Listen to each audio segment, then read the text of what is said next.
Olá pessoal, bem-vindos de volta ao curso de VHDL usando Quartz Model Sim do Laboratório César. Na aula de hoje vamos falar sobre código sequencial. O código sequencial em VHDL ele precisa ser escrito dentro de um processo, que a gente utiliza a palavra reservada processo, ou ele vai ser escrito dentro de um subprograma, que é uma function ou procedure. Mas esses outros dois tipos a gente não vai falar, que é um uso mais avançado de código sequencial, que normalmente é utilizado para desenvolver bibliotecas e fazer reuso de código.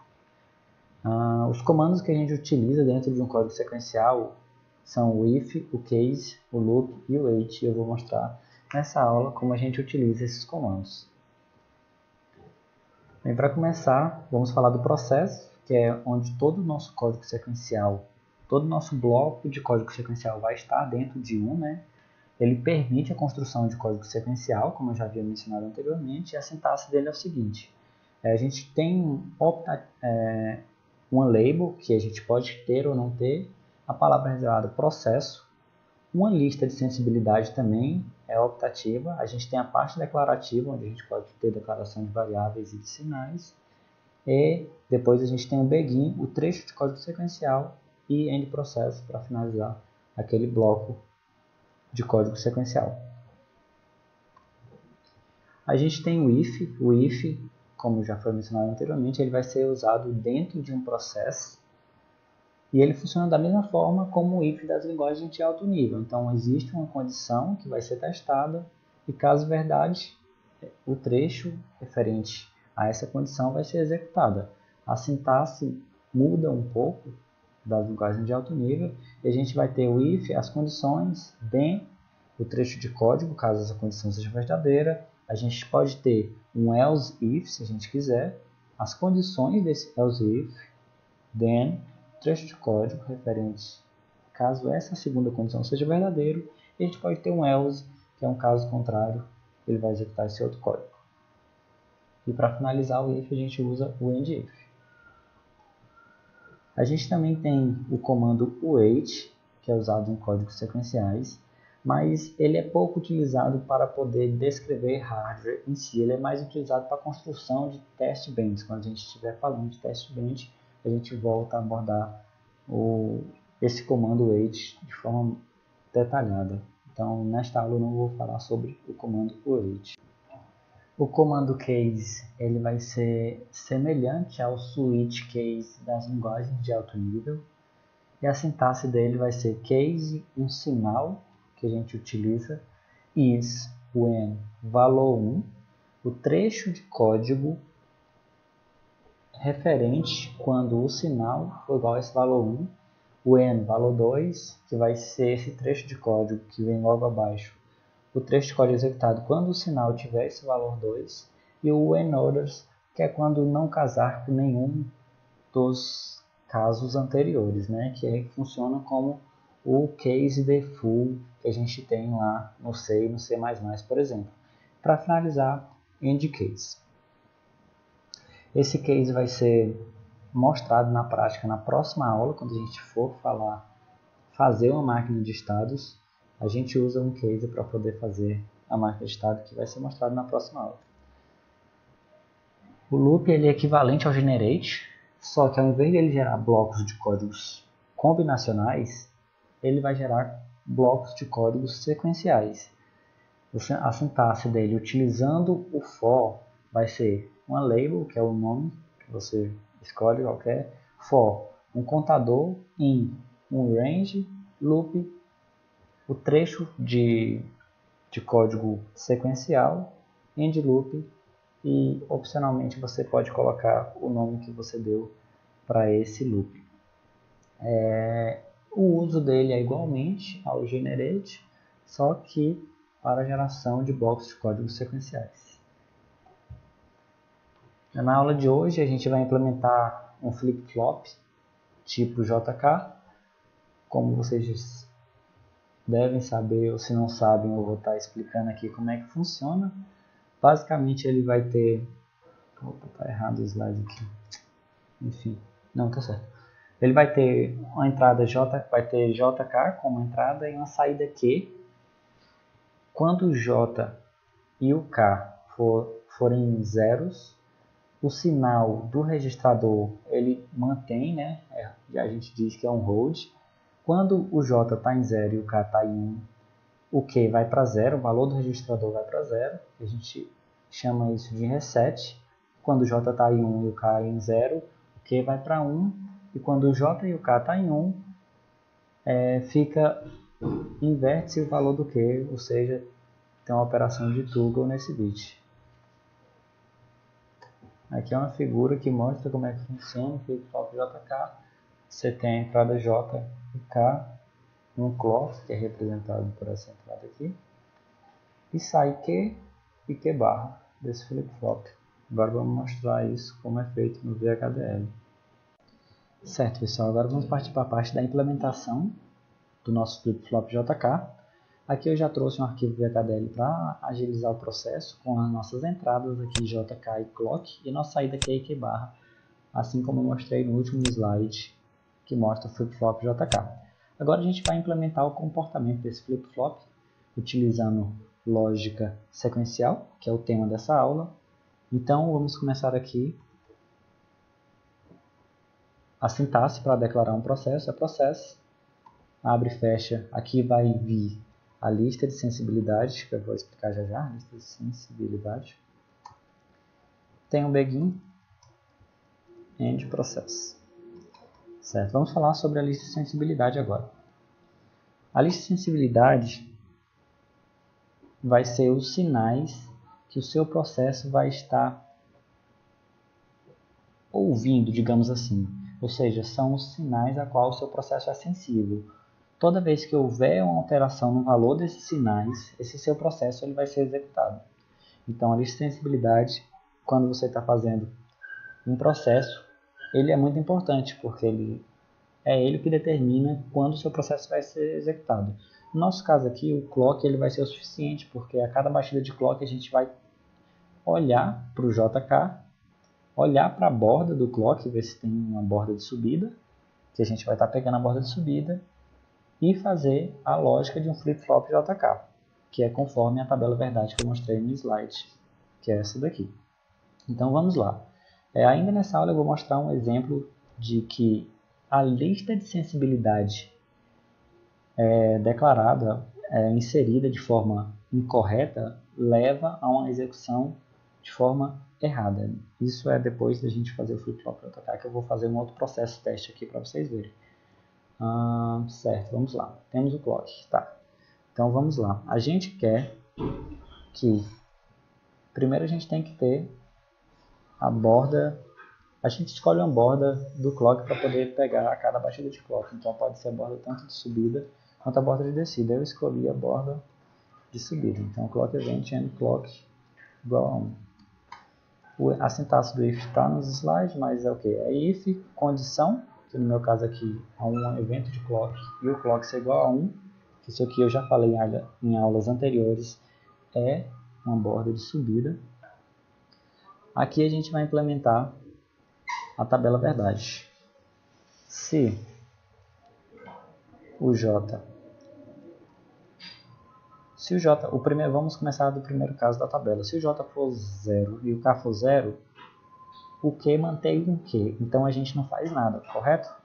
Nessa saída aqui. Então vamos para o próximo passo. Quando o J é 0 e o K é 1. Se J igual a 0, end K igual a 1, o que vai acontecer aqui vai ser o Q para 0. Então eu boto Q recebe 0. Se não, se o J for igual a 1 e o K igual a 0, então o nosso Q vai receber 1. E se o J for igual a 1 e o K for igual a 1, nós vamos receber, o Q vai receber not Q. Então, o que acontece? Esse Q ele está sendo lido e escrito. Então, essa nossa porta aqui ela tem que ser de in-out. E aí a gente faz Q, recebe not Q. Certo, pessoal? Tá, mas além do Q, a gente tem o Q barra. Mas esse nosso Q barra, a gente pode determinar ele da seguinte maneira. Q barra recebe sempre not Q. Porque ele sempre vai ser a negação da saída Q. Então aqui está implementado o nosso flip-flop. A gente pega a borda de subida e implementa J igual a 0 e K igual a 1. Implementa esses casos, esse caso aqui de reset, esse caso de set e esse caso de toggle, que é só inverter o valor. Agora que eu vou fazer análise de síntese e mostrar para vocês o funcionamento. E depois eu vou mostrar o caso onde a lista de sensibilidade sendo colocada de forma errada leva a uma execução errada. Agora vamos simular aqui no Model Sim. Essa parte aqui eu já mostrei para vocês em aulas anteriores. Adicionar a onda. E agora vamos ver o comportamento. Eu vou setar os valores aqui de J.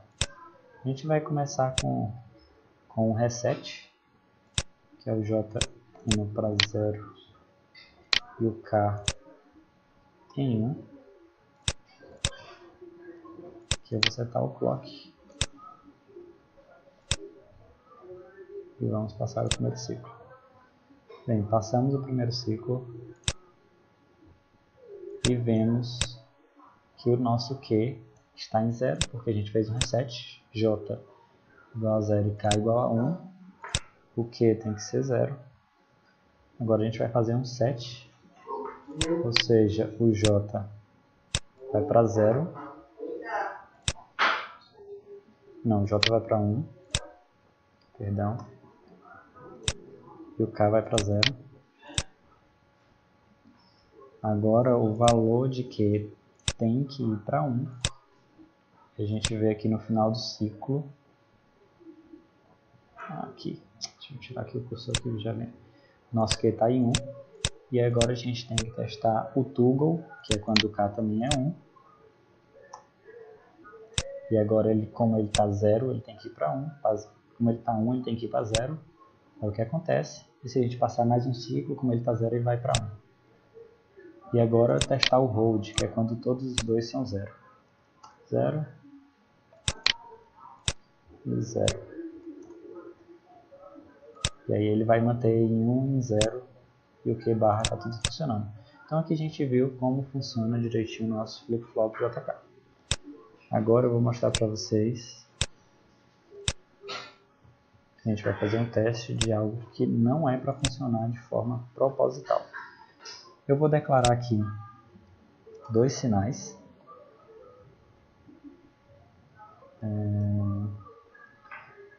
Que eu vou chamar de A. Logic Vector 31 0. Vou criar dois sinais de tamanho 32.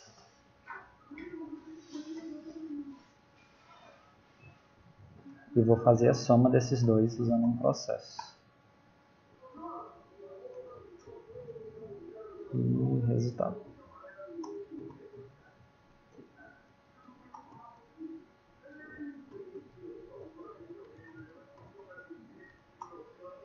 Eu acho que é assim tá.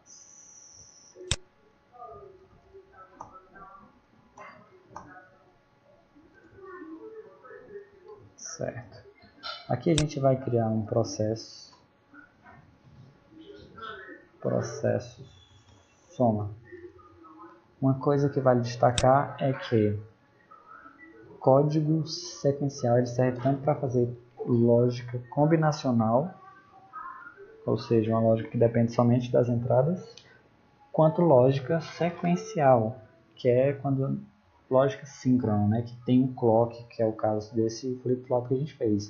O que eu vou fazer aqui é uma lógica combinacional, só que a gente utiliza um processo. Então, vou declarar um processo que vai ser responsável por fazer a soma entre A e B, aquele A e B lá. Begin, end processo. Nesse processo, o que eu vou fazer é o resultado receber o valor de A mais B, certo? E aqui eu vou dizer que esse processo é sensível somente às alterações que acontecem no sinal A. Então vamos agora simular isso aqui. O quarto, inclusive, ele dá uns alertas, mas já eu volto a falar desse tópico. Vamos partir para a parte da simulação.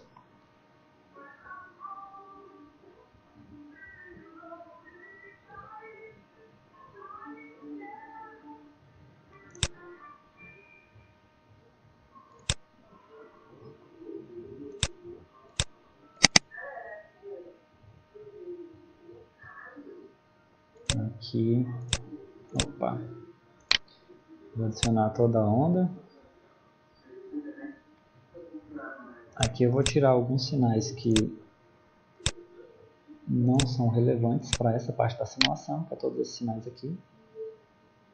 E eu vou deletá-los. Certo, vamos simular agora. Eu vou botar no valor de A aqui, forçar o sinal de A para 3. Copiei e colei ele para facilitar o processo. E o valor de B para 4. Então, como a gente tem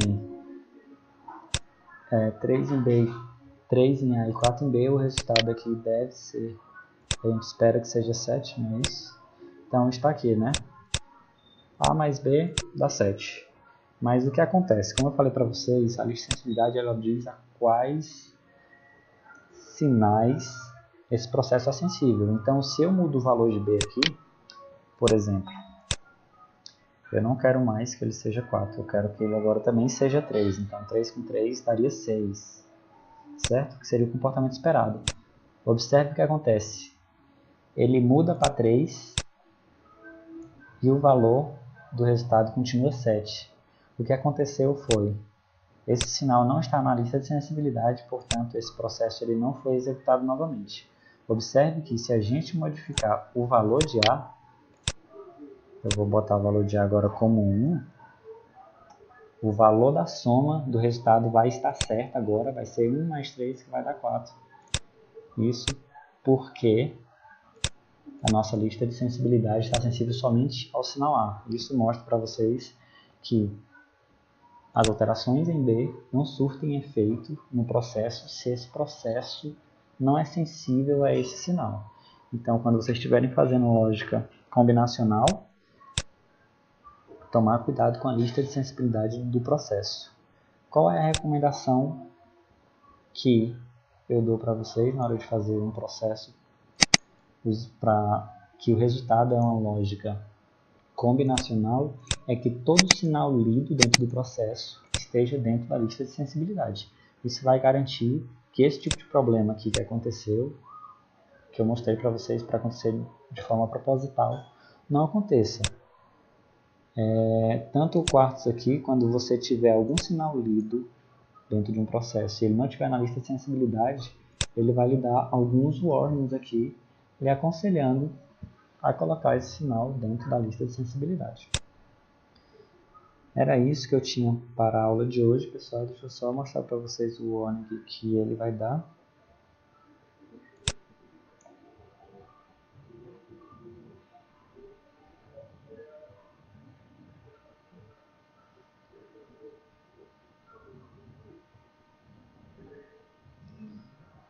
Cadê? Tá aqui, ó.